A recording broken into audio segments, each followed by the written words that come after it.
Hello and welcome to another episode of the Manufacturing Leaders Podcast with me, Mark Bracknell, Managing Director of Theo James Recruitment. Today, we welcome on Andrew Wood, the Managing Director of GMS based in Northumberland. Fantastic business, fantastic leader who was actually at board level with the PLC at the age of 30. An unbelievable career. Very, very privileged to have him on today to talk through that, but also the lessons he's learned throughout that journey. We talked in detail about management, the change of style between what was and what was now, emotional intelligence, how to get the best out of people. He gave some fantastic advice on training, development, and how that has drastically improved the retention rate at GMS. Some real good lessons to learn from there. And we talk in detail about supply chain specifically, the challenges, the opportunities, the last 7 years, and how businesses have had to be agile to keep being productive. And again, so much you're going to learn from that. Please keep listening or watching, and particularly at the end when Andrew answers the question superbly about things he potentially would have differently or lessons he would have given himself starting out. This is such an enjoyable episode and a real old school management type manufacturing leaders podcast we used to do, mixed in with some fantastic stuff around supply chain. So please sit back and listen and watch or listen to the episode in full. Please just click that like and subscribe. It really helps promote the channel. Thank you very much. Hope you enjoy the episode. Excellent. So a warm welcome today to Andrew Wood. Massively appreciate you coming on this morning, Andrew. How are you? All good? Pretty good, yes. It's a Monday, so start of another week, and who knows what challenges are coming this week. Absolutely, completely agree. So first question is the same question I ask everyone that comes on. What does it mean to you to be a leader? Wow, that's quite a broad-reaching question. From a point of view of me as a younger man, clearly I'm not a younger man now, but as a younger man, it was about ambition, it was about achievement, it was about becoming the head of whatever it happened to be at the time. I remember getting into my first leadership role and then thinking that I was going to be, this is the sort of leader I'm going to be, and I'll be like this, I'll do this and do that. And of course, I did none of it. And it was the beginning of the real learning curve of what it means to be a leader and what it meant to me. And talking as a more experienced man, as I am now, leadership comes with a whole raft of different things. The most important thing to me is responsibility. It's the responsibility not to conduct yourself in a manner which is befitting being a leader, but it's the responsibility of those that you are supposedly leading. I look upon it within our business, within GMS, that we are a bit of a cliche. It sounds like a bit of a cliche, but I really mean this, that we are a family. And I know that my colleagues either have wife, husband, partners, children, and there's a lot of responsibility that I take on board with that we need to keep a successful business. We need to make sure that we're making all the right decisions, because there's that broader picture of the number of people that are actually dependent on the actions that we take. So that's I think it's very important to me as a person. The other element of being a leader is, yes, of course, there is still an ambition in me to want to improve and want to achieve, not just for me personally, more so for the team, more so for the business that we have. We're going through a process now of developing a senior team to let them fly a little bit, let them spread their wings, and we're in the process of that. And that's the exciting part of leadership, is being at the front end of that and being involved in that, particularly with the younger members of the team. I hope that answers your question. You answer it really well, actually. And there's loads of things I'll sort of pick back up on that, because it's some interesting questions there.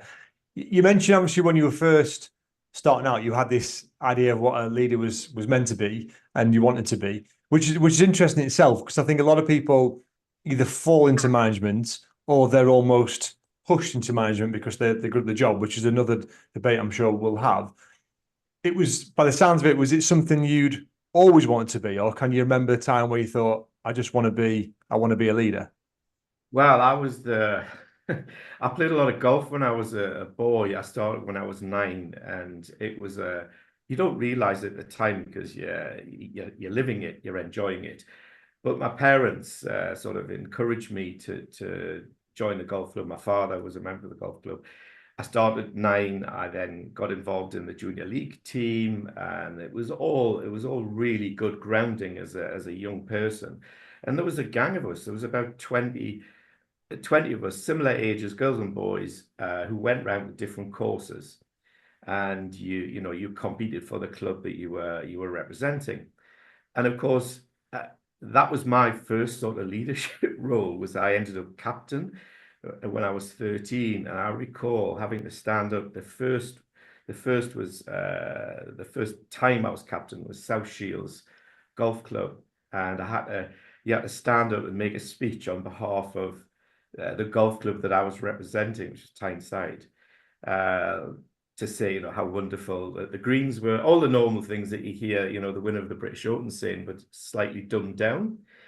And I've been absolutely terrified, but coming after that speech as a 13-year-old, having an incredible buzz and talking to my father on the way home in the car saying, Dad, because my dad had a reasonably senior role. And I said, is it like this all the time? Is it like this all the time? He says, and he twigged early on that there was something in me that was wanting to become, I'm not going to say a high achiever because that's an awful phrase, but someone that had enough drive in them that wanted to try different things. And I've tried all sorts of different things,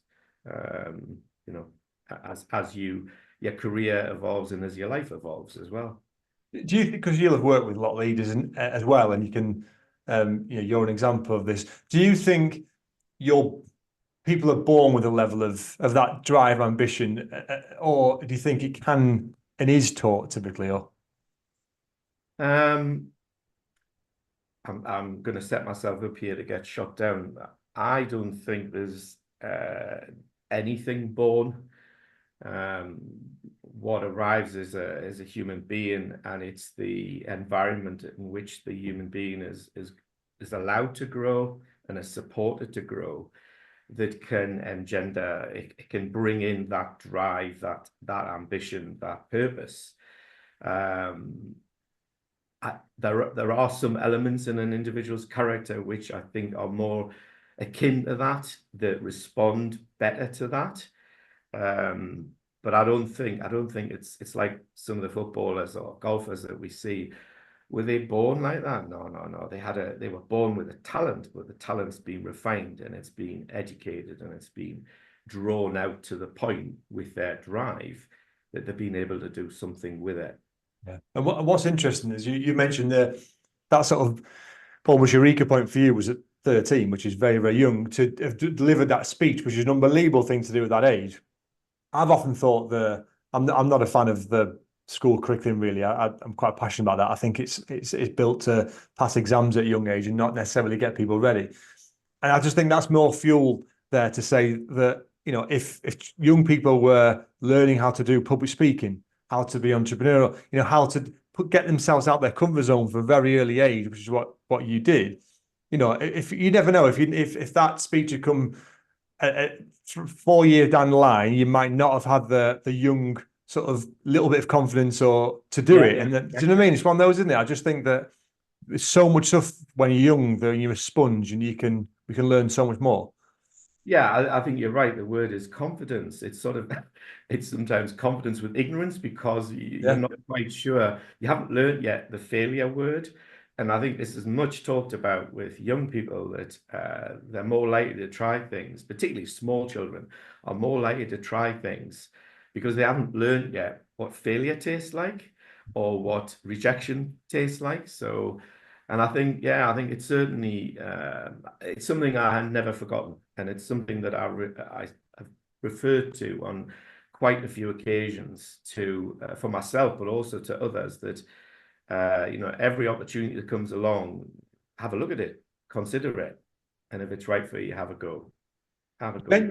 You mentioned as well that GMS, you are currently training leaders as well, which actually companies, don't take that for granted, because a lot of companies still don't do that. They just presume that someone's good at the job, so they must be good at training someone else to do that job as well.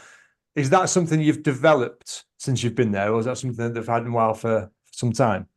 No, the founder of this business, Owen Ingram, who has stepped back from the business recently, he started to step back about 3 years ago, and the plan was for me to rise to the position of MD, which I have, and then the development continues. So we have 4 young, bright things who are in the various areas within the business, going through a variety of development programs to hone their skills and allow them to express themselves and allow them to try different things, all supported.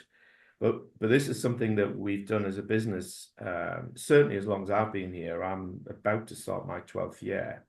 But before that as well, we have all 4 members of the senior team have been put through university in one form or another by GMS. Oh.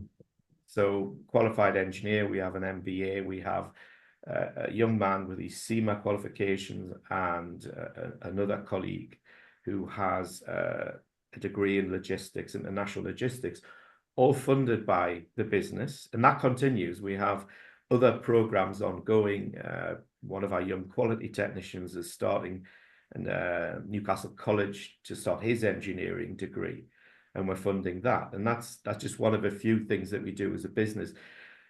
No surprises that our staff retention's pretty good, and we've endeavored along with that to create an environment which is a pleasant place to work, with some of the, let's say, more recent, I wouldn't say perks, but more recent thank yous for work that the guys have done.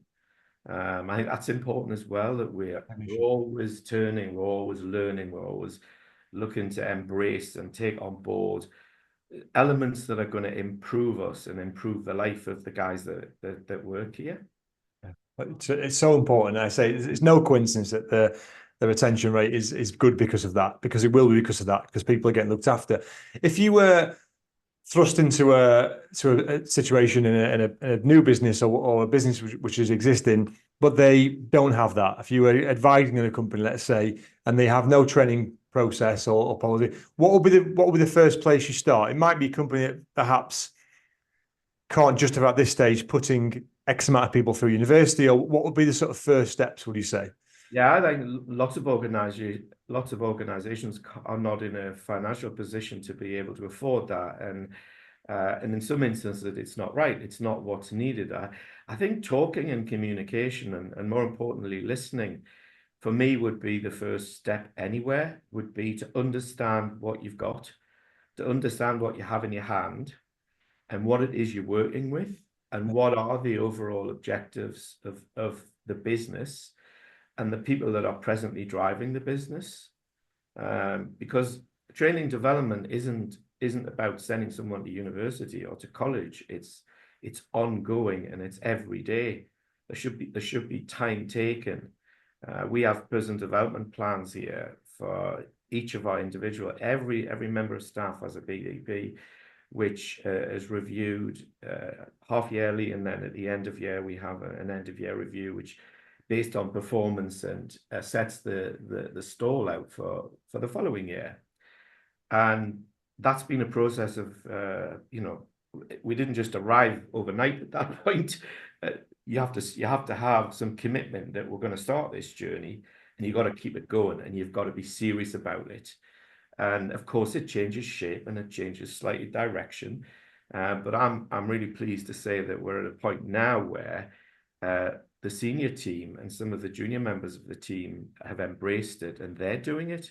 Mm-hmm. So it's not now, have you done your PDPs? It's more about, this is what's coming out of the PDPs. Right. And that's led on to another thing. We called it priorities when we first started it, but priorities basically was everyone having their say in the business as to what they thought we should be doing. and what we should look like and what we should feel like. A lot of sort of a lot of areas where sometimes people are reluctant to go, but we said no, it's all open. Let's have a free for all and see where we get to. And some of the improvements and advancements that have come out of that, brilliant. Amazing. And then as a leader, you think, well, hey, this job's easy. Yeah, You yeah, yeah. But that's, isn't it? That comes back to what you said before. That responsibility. You've got responsibility for them to progress their careers, and that's what you're doing ultimately. Yeah, and you get paid in that for that loyalty, for that people staying and progressing your business. And also understanding that to be paid depends on the loyalty and support of our customers. So the customer, it's where it all starts, and it's having that message within the business as well. So one of the guys that's driving a fork truck, or one of our drivers that's down country on a regular basis doing a milk run to our bigger clients, that when he steps out of the cab, he looks right, he sounds right. And when he's talking to whoever's at the other end, doesn't matter who it is, could be someone, it could be a guy on goods in. You never know when you pitch up to a company who's in goods in, that the same messages are coming over, and it's meant. Yeah, yeah. We believe in it. We believe in it. We're not just reading a script. Yeah, yeah, it's a set values and culture, 100%. I'd like to pick your brains a little bit more about GMS, and we can talk a little about the supply chain piece. I think it's important. Could you tell us briefly a little bit about the business for anyone who doesn't know? We GMS are a supply chain management company, and we work with a range of large and small clients who are in a number of different industrial sectors. So I'll give you an idea. So we supply construction equipment manufacturers, so all the big yellow beasts that you'll be aware of. We supply into the automotive sector, some of the well-known names that you were all familiar with. We supply into agriculture. Similarly, there won't be too many tractors out there that don't have components that we've been involved in supplying. And we also work in some other sectors which are less in value than those, but equally important to us as a business. So it's households, so domestic heating systems. And we're also in the RV sector, so recreation vehicles. There's another area there where we've offered a lot of support. That's a historical area for us as a business. We're in our 26th year. We support our customer base with somewhere in the region of 60 to 70 suppliers, manufacturers that are predominantly based in China, some in Vietnam, some in India. And our role is to ensure that the manufacturer is fit for purpose for the customer. So you're not marrying a global business with a Fred in the shed or a Frida in the shed. You're marrying like for like. So we get involved with auditing. We audit all of our suppliers. They're all graded. We work with the vast majority of accreditations that you will be familiar with. We will have within the supply base, which is part and parcel of getting the fit right.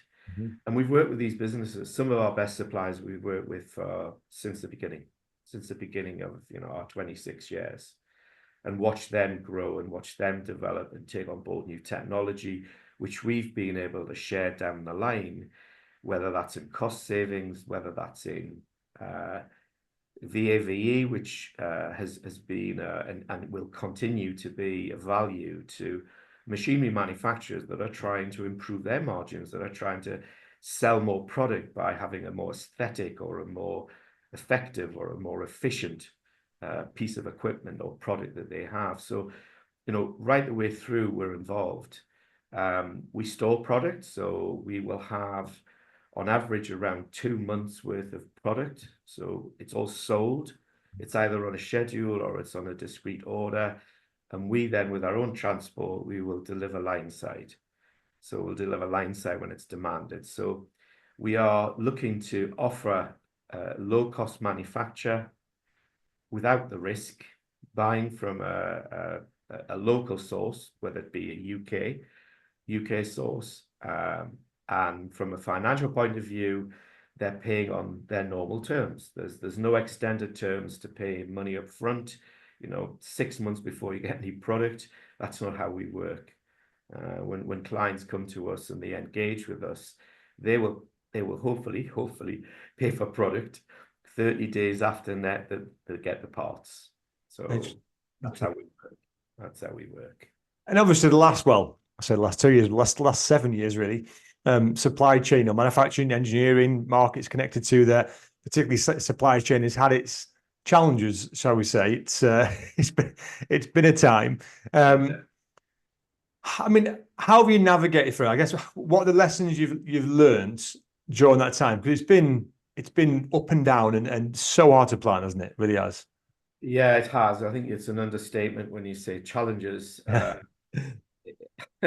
Yeah, it's hard to find the words. I could use other words, but yeah, it's not the BBC. This, are you? Our listener may not hear any of them. Yeah. Well, it started in 2016, really. That's when the sort of the balloon went up with Brexit. We thought we had a handle on that by sort of 2017, 2018, but the market itself had been impacted. And we were working through that. We buy everything predominantly in US dollars. So the day after Brexit, you can imagine. Apologies for interrupting this podcast with a very quick 30-second description of my business. Theo James are an engineering and manufacturing recruitment search firm based in Durham. We specialise in contract and permanent opportunities from blue-collar, semi-skilled roles right the way up to C-suite level exec positions. If you're looking for any new additional staff or new opportunity for yourself in the industry, please contact me or the team. There'll be a specialist in your area waiting to help. I'm incredibly proud of this business and what we've built since our inception in 2015, and I would love to extend that service out to you. So thank you very much. I hope you enjoy the episode. Imagine what happened to the currencies, and that in itself was our first challenge, which we've managed. We're not a company that has brought in regular price increases. We don't do that. We tend to work on platforms whereby they're 3, 4, and 5 year cycles. So our aim is always to, if whatever the price is on day one, it's going to be that on 5 years down the track. That is always a goal that we have to give our clients some visibility and some stability as well. But then, of course, along comes COVID. I was actually in China when it was about to, at the end of January in 2020. And I remember reading a 2-inch by 1-inch article in the China Daily, 8 or 9 pages in, which said there was a bird flu type issue in Wuxi and Wuhan. And of course, the rest is history, what happened. Our biggest challenge during COVID, apart from the obvious thing that everyone else struggled with, was sea freight. The issue of sea freight. Again, I'll have to choose my words very carefully with regards to the large freight companies. There was a scarcity of containers. There was an opportunity which was taken advantage of with regards to the cost of containers. We went from $1,200 a 20-foot container to just over $10,000. For a company that's bringing in 150 containers plus a year, you can do the maths. Yeah. You can do the maths yourself. And they became our biggest supplier. That became our biggest supplier overnight, and it was money for old rope. It was money for nothing. Mm-hmm. So that was a challenging time, and that was when you are reminded of how supporting your customers can be. I guess because we were all going through the same melee at the same time, there was an awareness that they understood what was going on with sea freight. They understood the difficulties. Yeah. Our biggest challenge that came out of that, the cost is one element that you've got to navigate, but it was the availability of goods at the other end. It was getting enough goods produced in in enough time in order to satisfy the demands, because our biggest clients really were only shut down for 3 or 4 weeks. Right. Mm-hmm. Whilst it went on for months and months and months and months, it didn't really. Yeah. So we were supplying during all of that time. And the biggest challenges were getting the product through, and that went on for 2 years. That was a 2-year window. We are fortunate as a business that we're financially reasonably strong, with low gearing, we're cash in the bank, and we were able to buy product a long way forward. So we were committing a long way forward on our scheduled customers to make sure that we knew that there was way more than we needed in the supply chain, but that was our security. Yeah. That was our customers' security, and that's what we did, and we managed that through. We knife and forked that through to the point where I have to say we made a profit in 2020, in 2020. Yeah. Some difficult decisions to make with regards to the team during that year, but we came out of that, and we came back stronger in 2021 and in 2022. And of course, Mr. Putin decided that if COVID wasn't enough, he'd have a go. So he'd had a go at Ukraine, and that created issues for us in Eastern Europe, because we export as well. Yeah. And more recently, we've got the fun in the Red Sea with what they're trying to do there. So if nothing else, COVID taught us that whatever way, you find a way. Yeah. You find a way through it. And you just need to be prudent and cautious, but assertive at the same time. Yeah. And that's what we were, and that's what we will continue to do. And I think you mentioned that there's always, there seems to be always something. And right now, you could argue, obviously, with the political changes, with the potential budget, there'll be some hesitation there. What advice should you have for people dealing with supply chain issues right now who've got to navigate this type of stuff? Because there's always seems to be something which is around the corner, and people kicking the can for certain decisions, and that can have a massive impact on the business if the supply chain piece can't make that decision. It can. Perseverance and prudence, making never giving up with regards to those projects that you're working on. I think I said to you in a previous conversation that our project book at the moment is as big as it's ever been with regards to new opportunity. Yeah. The conversion of those opportunities, people sitting on their hands, because we're all of us, not just our clients, we're all a little bit unsure with the political changes, but it's been going on all this year. This isn't new for us. We saw this at the tail end of last year. It's been progressive as this year has gone on, and I haven't spoken to anybody that's telling me it's going to change anytime soon. Yeah. So that's back to the perseverance, and it's back to the prudence that we'll keep doing what we're doing. We are winning business, maybe not the amount of business that we feel we should be winning, but we're holding our own. We're profitable, and we'll continue. We'll just continue to persevere, and it will change. I think it'll take some time, and it'll be gradual. And I think we're probably well into 2025 before we see I believe the first shoots of anything that we could sort of write home and say, "Ooh, that's interesting." Yeah, and I think that's echoed with most of our clients as well. But you're absolutely right. I think what we've learned of the last sort of 7-8 years, you've got to be agile, and you've got to persevere, haven't you? And I think we've learned now you can't wait on things that may or may not happen. You just can't. You've got to take an educated guess and be ready to pivot if something happens, because the worst has happened to every business over the last, that literally had their full client base stayed away from them for a period of time, and companies have still got through it. And like you say there, tough decisions have had to be made for business sometimes, but that comes back to that responsibility piece, isn't it? And if you've got responsibility to keep the business moving forward and make sure you have a business for those staff, or the staff that you choose to move forward with. And it's tricky, isn't it? It's hard, but it's got to be done. Well, yes, that's part of being a leader and being in a position of responsibility where, the decisions come to you, Mhm. or you're engaging with your team. We are a business that engage with our team because ultimately we need everyone to be moving forward together. Yeah. So I remember being an apprentice. I started as changing the subject completely.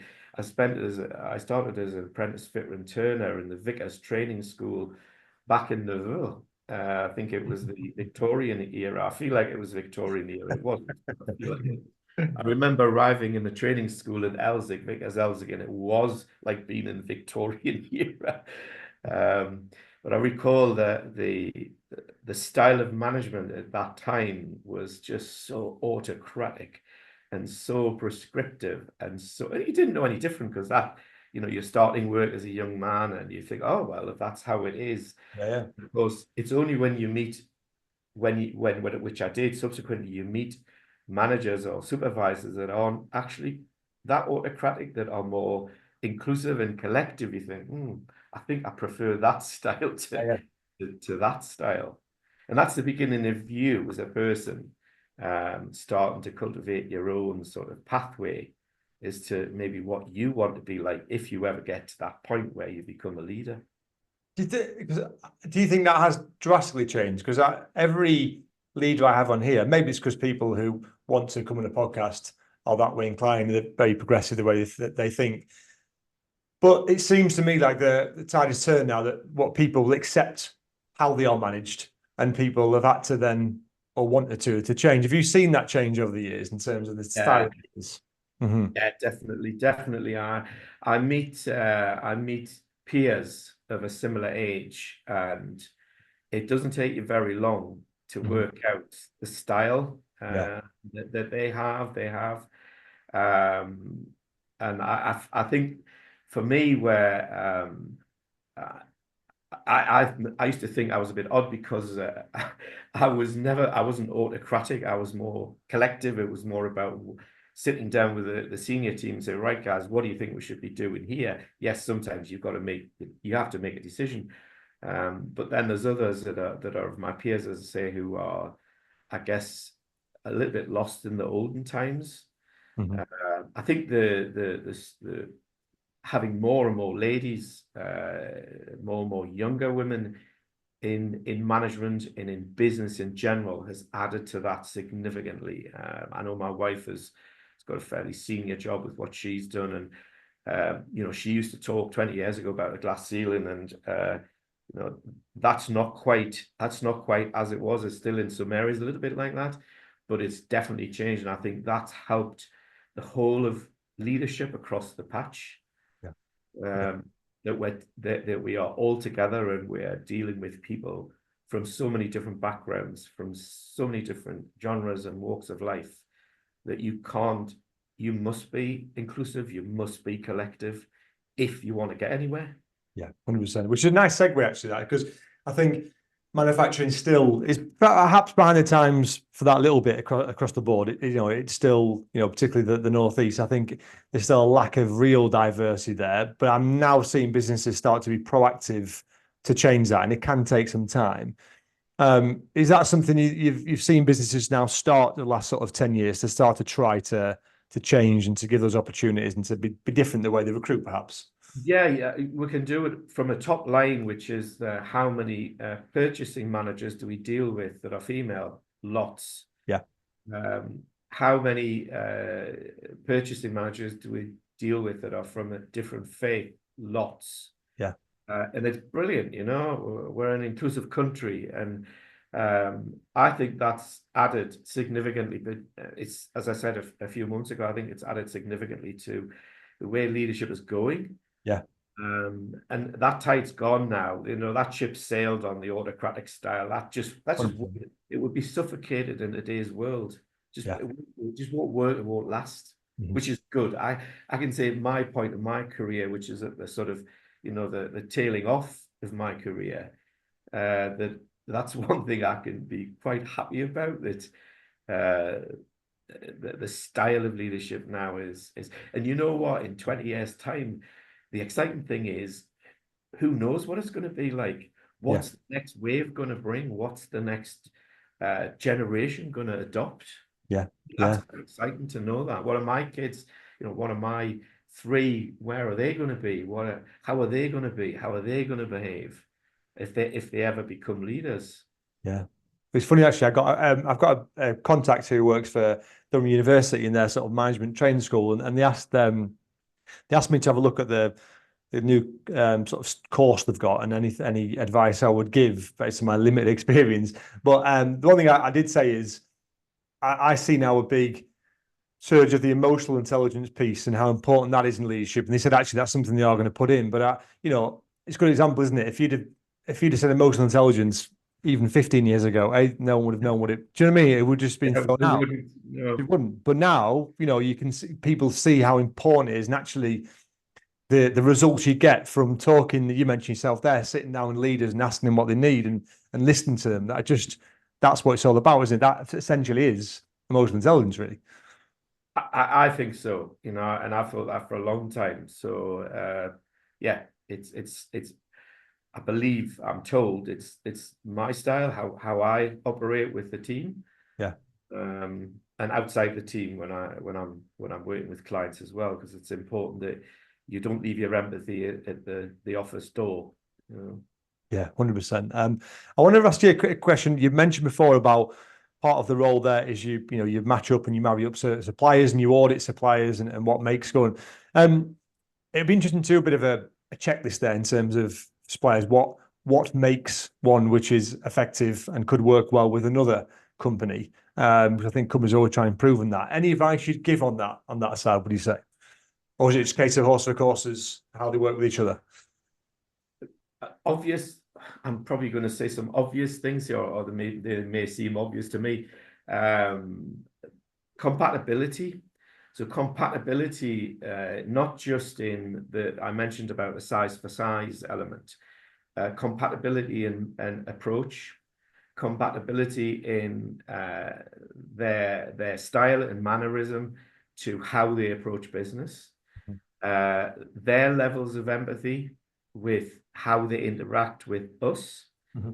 and how we interact with them. For me, that's particularly, years and years of traveling overseas has taught me that forget about the language.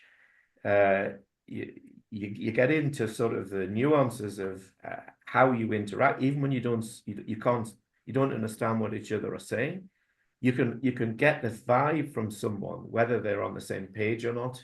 And that to me is always one of the first things that we try to establish is this individual, is this group of individuals, is this team, this business that on the right page for us as an organization, and will they marry with XYZ customer, and vice versa, because there'll be demands from both sides, and our job as the supply chain manager is to make sure there are no hiccups, to make sure that whatever's expected on the left hand is delivered on the right and vice versa, and that it's commercially viable, which is why we've been in business for 26 years, that we've been able to do that. So yeah, when you meet a new supplier, first off, it's the feel, it's the vibe. Yeah, you can walk around a factory, but I bet you've walked around lots of factories, and you can walk in three different factories, and you can think, yeah, fantastic equipment, latest technology, state of the art, yeah, super duper whiz bang wallet, fantastic. And then you meet the management team, or you meet the important people in the business, and two sets turn you off, and one set turns you on. So no surprises who you're going to be more focused on. It's Mm-hmm. the one where you've got some common ground, Yeah. and there's some compatibility. Yeah, 100%. That's really, really good advice. How do you see the industry changing, would you say, over the next sort of, I guess, 5, 10, 15 years? Because there's a lot of things that could drastically change it. Well, supply chain has its threats. Supply chain has political threats that we've briefly touched on. The situation in China is one of the drivers in China is to make money. And it's very important in China to make money. And Chinese business makes money despite what the government does. or in spite of what, yeah, maybe my grammar's not so good, but they carry on regardless to make money. And that will continue because they've got this surge of a developing country that's coming in behind. Everyone thinks, oh, everyone in China is living this grand life. And no, it's not. It's a very small percentage of the population. And of course, you've got a huge part of the population that's aspirational, that wants to improve their lot. So there's a lot of years of development to come in China, and that will spread. Their investments being on infrastructure and creating the channels and the networks to allow it to grow and develop, and that will continue. So the political threats to that, they're there, they exist. There has been, since COVID, there's been a level of onshoring. We've heard this phrase. I, as a supply chain management company who offshores, I can understand onshoring, because critical elements which can be onshored and can be produced economically onshored, I think, why not? Yeah. I think I totally get that. But there are lots of elements that are still cost effective and will continue to be cost effective that are, produced in various parts of the world. The issue of freight, I noticed over the weekend that the cost of sea freight has gone down significantly just over the weekend, which is good news for us, good news for everyone. And I think at the end of the day, the likes of Evergreen and Maersk just want to make money. They don't want to make political statements, even though they do.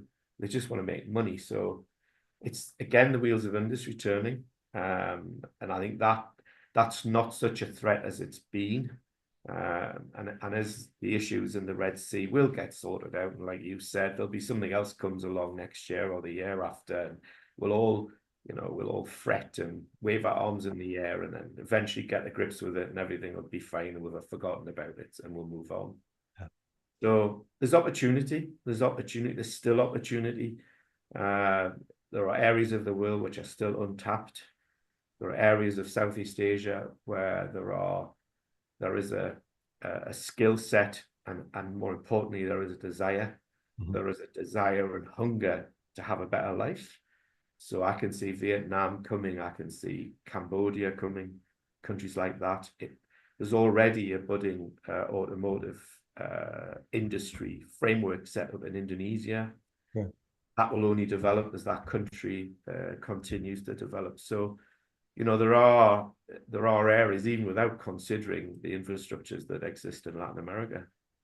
It's interesting that, and it probably segues nicely into, I'm passionate about the northeast, and just the north in general, and suppliers working together and networking and doing what they can to help each other out, because, like you say, there's some threats out there, which obviously because companies have got to keep the wheels turning, and if there's cheaper options, then it's going to turn head in certain situations.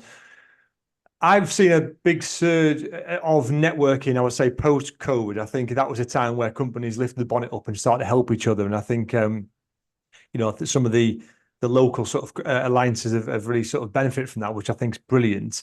How important do you think that is, and is that something you've been involved with, would you say, in terms of, as a business, that networking piece? Yes, we are. We are involved in quite a few of the local societies. Mm-hmm. We're active in the local societies, so we're evident. We buy a lot of product locally. We use a lot of engineered services, so painters, platers, speedy freight companies, because from time to time we, or our clients even, need to have something in a hurry. Mm-hmm. So there's quite a bit of money tied up in that. He says, smiling with a wry smile.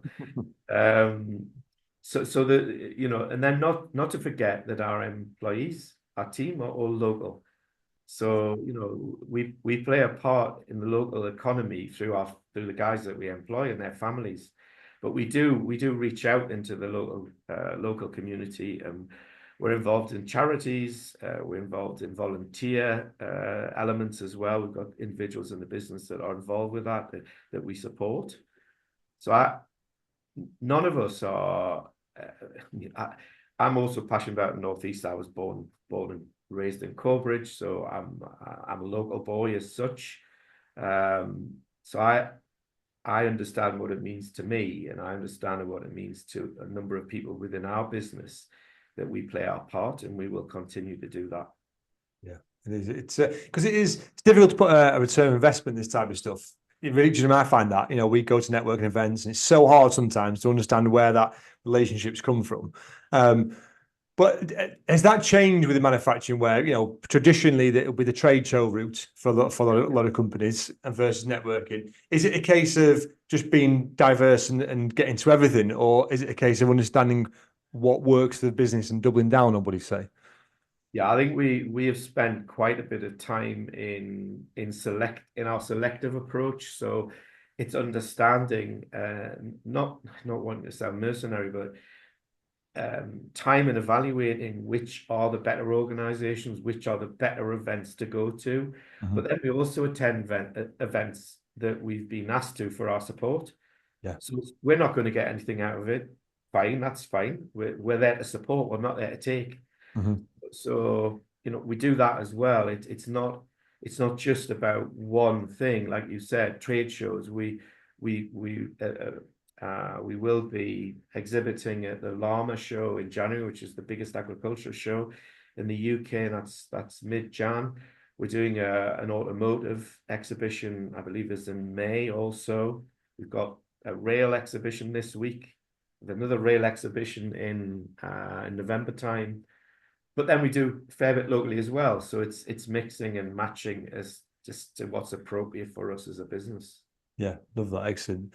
I'd like to get one part bit of advice, ask you some advice on this, because you are someone who at the age of 30 was, board level PLC. It's rare stuff, really is, in terms of that side to it. We could have we could have had another podcast just about you and your career.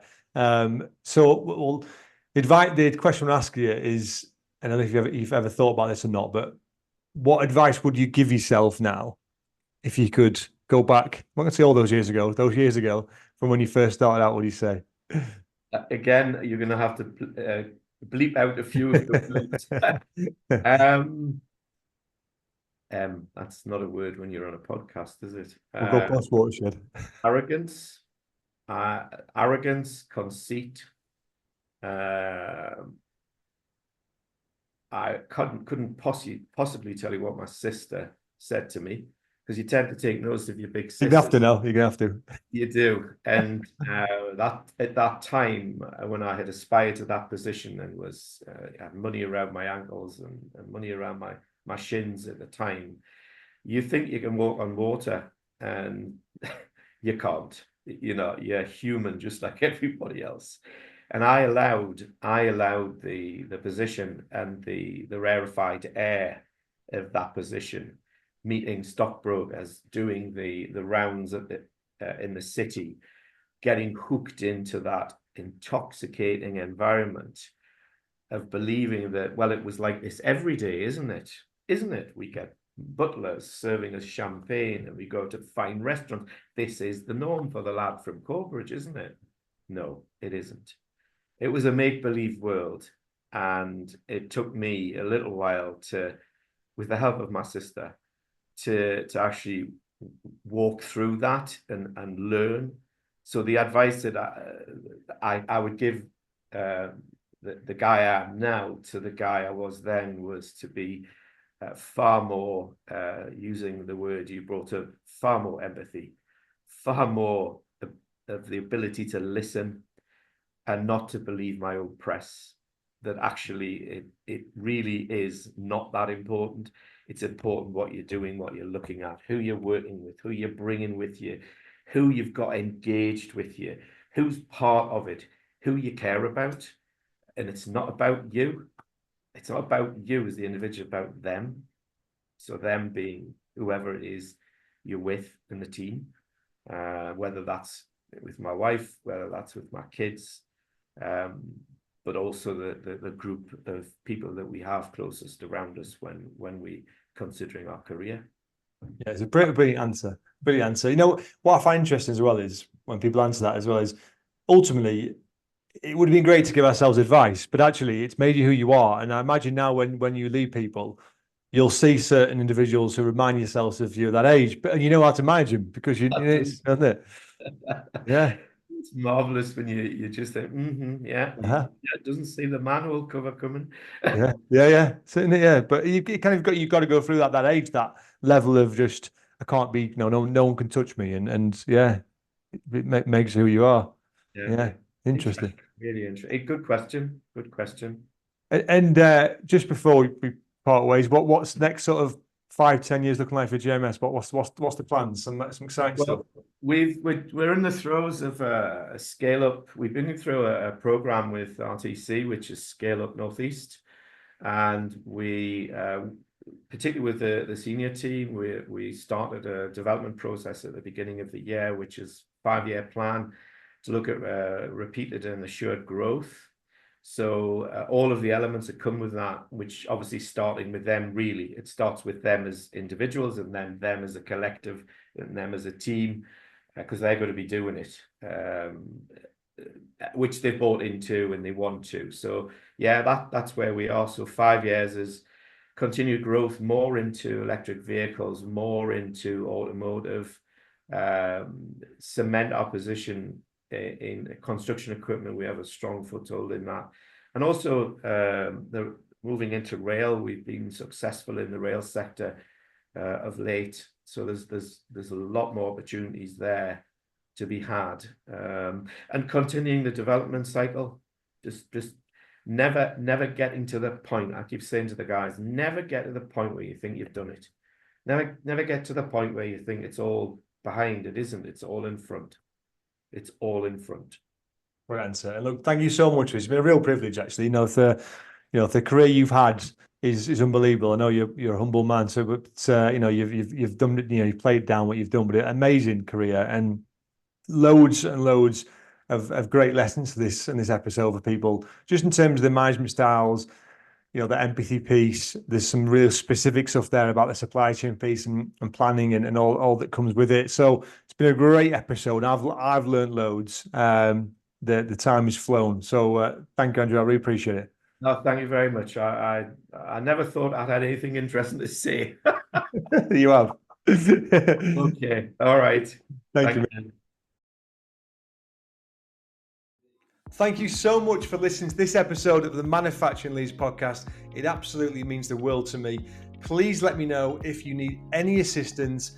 As a business, we look at providing partnerships with manufacturing engineering companies to really help their recruitment and retention. On the recruitment piece, anywhere from blue collar, semi-skilled staff, right the way up to C-suite level executive appointments, but also much more than that. We run events, so please let me know if you're interested in any of those. If you are interested indeed becoming a podcast guest, I'd be very, very keen to speak to you as well. More than happy to do so. But as a business, as I say, we look at key partnerships to really help your recruitment, your retention, your marketing, your training. We really believe in the partnership piece and being an extension of your business. So we're very proud to work in this sector. I love manufacturing engineering and my staff are just as passionate about it as I am. So thank you once again for listening. Please get in touch to talk about anything we can do to help. Look forward to speaking to you very soon. Thank you.